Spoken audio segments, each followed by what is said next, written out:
Yo, what is up guys, it's Fullyspaced and today I'm going to be showing you 10 path designs in Minecraft 1.16. As you can see here, we're using an array of different kind of designs and playing around with some of the new blocks that we got for 1.16.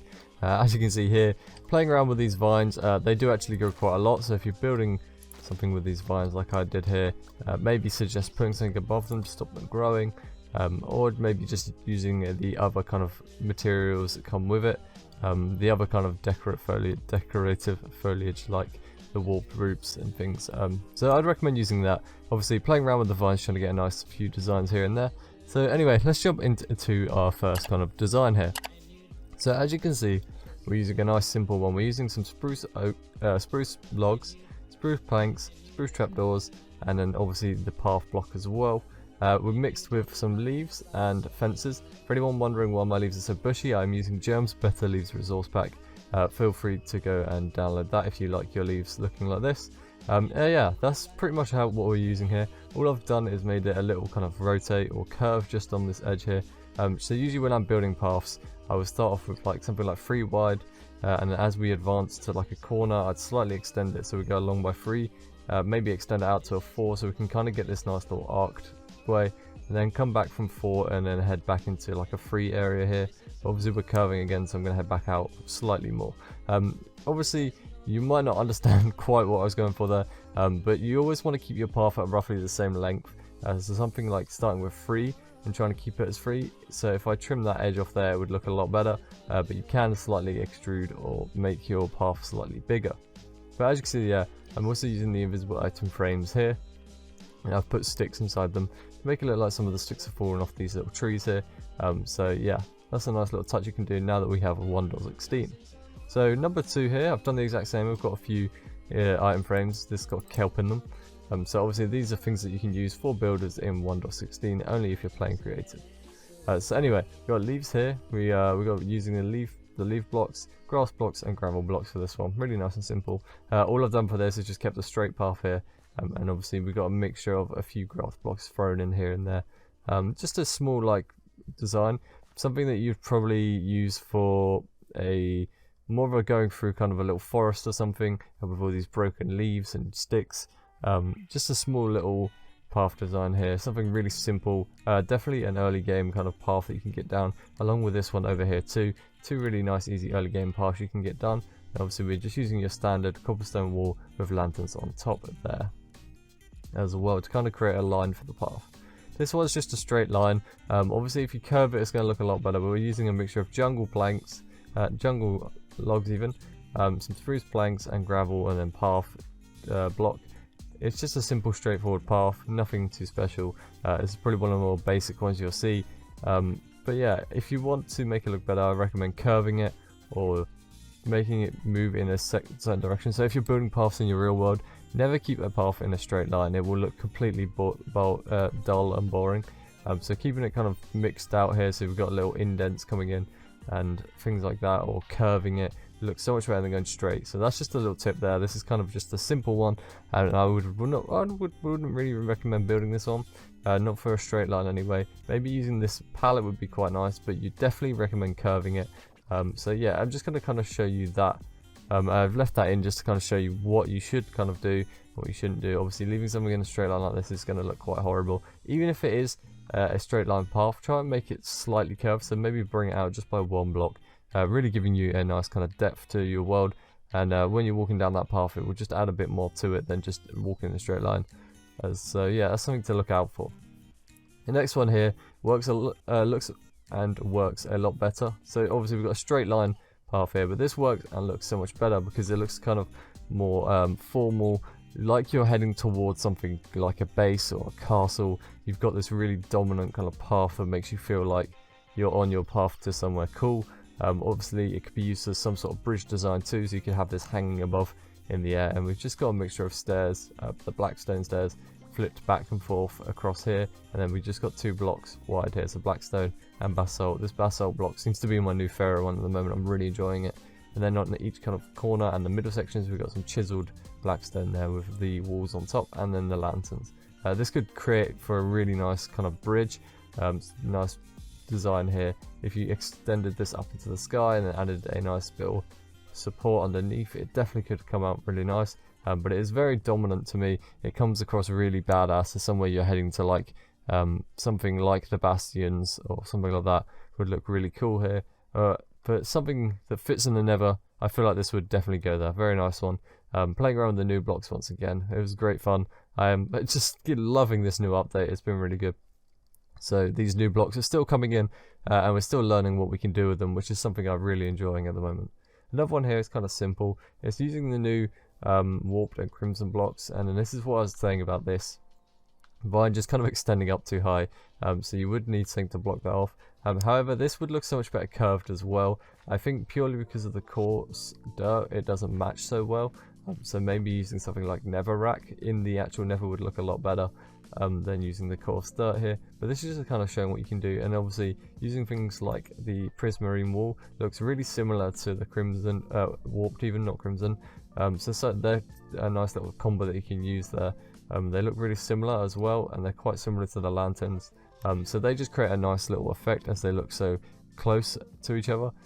It doesn't look completely out of proportion or out of place when you're using something that is this like any of the other walls, because this wall is so close to that color. It's not too much of a hindrance.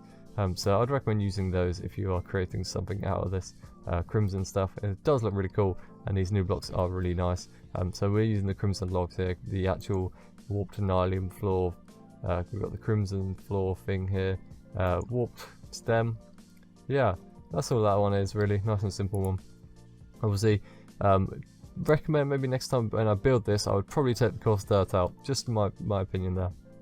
Now we're coming up to your standard paths here. So something that would be found in more of a royal garden or something.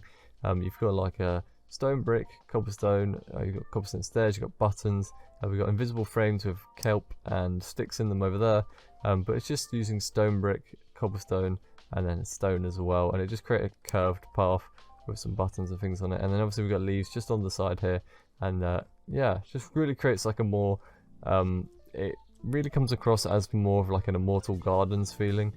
So something like a castle garden or something like that, really nice rich environment. This is what this would come through.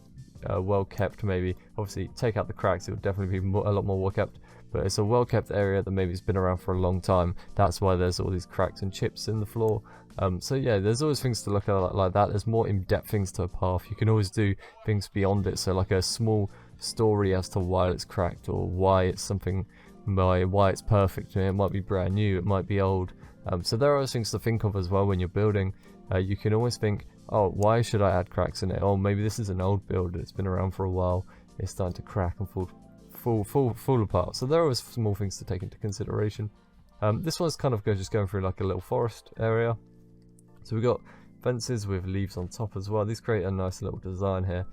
So just throw down like a few fences and then build up and over them, and you get this nice little design. So we're using coarse dirt, granite, trapdoors as well, and then obviously the path block. Thrown in with a few grass blocks here and there, and then obviously we've got bone meal around the edges and some rose bushes. And these are peons or something. I'm not going to try and pronounce them. I'm no good with flowers. But yes, we got a few fences in here with lanterns on too. So just a nice little curve made of coarse granite and path blocks, and the trapdoors obviously. Really nice one for kind of a little walk through, maybe a little oak forest or something. Just a small forest, nothing too like deep and endangering. So it looks very inviting and just really nice. Maybe it leads you to like a lake or something. That's what I would kind of get the feel from this path. So yeah, there are always kind of things you want to think about when building paths as well, what they can lead to, and yeah, how they're going to make you feel when walking down them. So this next one here actually makes me feel like I'd be walking to some sort of castle once again. Obviously we're using the new basalt block with cobblestone, stone, and then a mixture of polished granite here, and polished andesite as well, and then also we've got some stairs thrown in there for some cracks. So we're heading to maybe like an old kind of castle here, and we got these pillars with walls, and then anvils, hoppers going down, the new chain block as well, hanging down to like these hanging lanterns. So this will give me a really nice vibe when I'm heading towards a really nice medieval castle. This would be I feel like this would be a perfect fit here. And then obviously we've got these bushes around the edges here and there. Obviously, if you're doing it for a town, you could throw things in like barrels and things as well. So if you're building a path through a town, you can always build different things like barrels, for example. And obviously, when you're heading out into the wilderness, you're going to have things like flowers, decorative foliage, for example, over things like barrels and carts and other kind of things you'd find left over in a village. So there, once again, more things to think about when building a path. Trying to keep foliage for more of an outside. Obviously, you can have foliage inside your castle and things, but you know, they're going to be more plant-based ones, so like composters with leaves on top, kind of things that look like people have actually planted them themselves. Whereas these are kind of out in the wilderness, so they've grown and they've got messy. So once again, just try and think like that. That will really help improve your building. They're just the small things to take into consideration, but they're the things that play kind of a big impact on what you build. So they're just things I would recommend taking into consideration what you're building, and the reason it is there will always give your build a stronger kind of perspective, give you a stronger perspective on what you're building, and I feel like it would definitely help you out there. This next one is actually one I actually really like.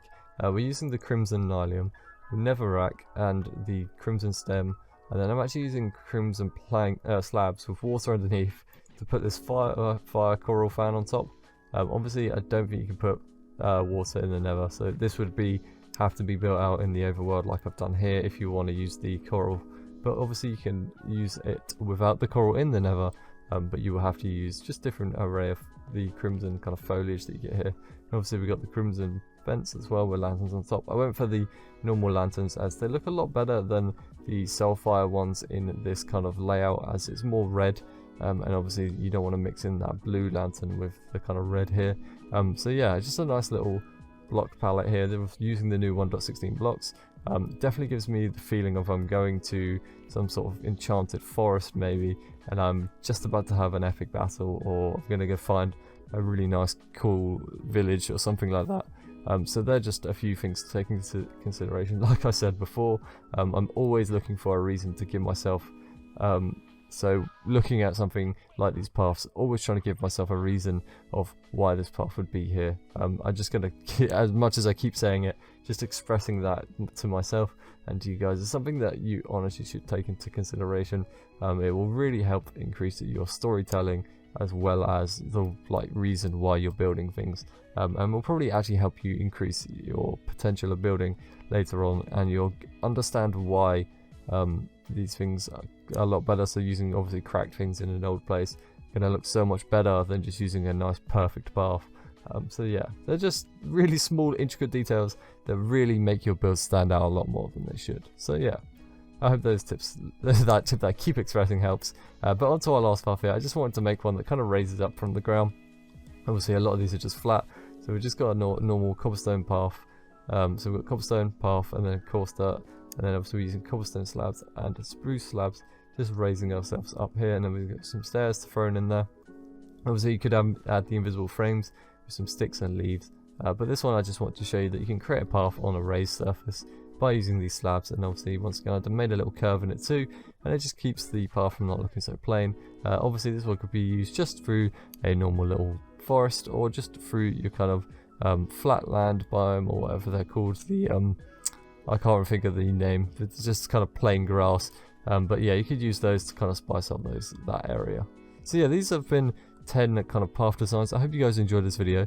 If so, and you've used any of the designs, or any I've helped you at all, I'd really appreciate if you guys could leave a like and a comment, and don't forget to subscribe for more content, and I'll see you all soon. Peace.